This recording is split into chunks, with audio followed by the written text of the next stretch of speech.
ଜୟ ଜଗନ୍ନାଥ ସାଙ୍ଗମାନେ ମୋ ମିନି ବ୍ଲଗକୁ ସ୍ୱାଗତ। ତ ପୂର୍ବରୁ ଦେଖିଥିଲେ ଆପଣମାନେ ଭିଡ଼ିଓରେ କି ମୁଁ ବିଲେଇଶୁଣୀ ମନ୍ଦିର ଗେଟ୍ ପାଖାପାଖି ଯାଇଥିଲି। ତ ମୁଁ ଏ ଭିତରେ ଏଣ୍ଟ୍ରି କରିଗଲି। ଆଉ ଏଠି ଆପଣମାନେ ଦେଖିପାରୁଥିବେ କେତେ ଗହଳି। ମୁଁ ଦୀପ ଫିପ ଲଗାଇଲା ପରେ ଆପଣମାନଙ୍କୁ ଟିକେ ବୁଲେଇକି ଦେଖି ଦେଉଛି କେମିତି କ'ଣ ହେଇଛି। ତ ଏଠି ଦେଖିପାରୁଥିବେ କେତେ ଗହଳି ଅଛି। ତାପରେ ମୁଁ ଚୁଡ଼ି ଆଣିଥିଲି, ତ ମୁଁ ଚୁଡ଼ି ବି ବାନ୍ଧି ନେବି।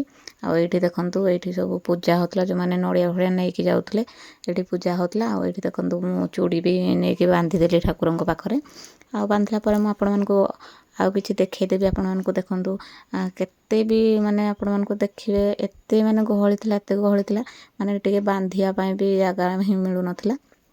ଆପଣମାନେ ଦେଖିପାରୁଥିବେ ଗହଳିରୁ। ଆଉ ଏଇଠି ବି ଗହଳି ଥିଲା।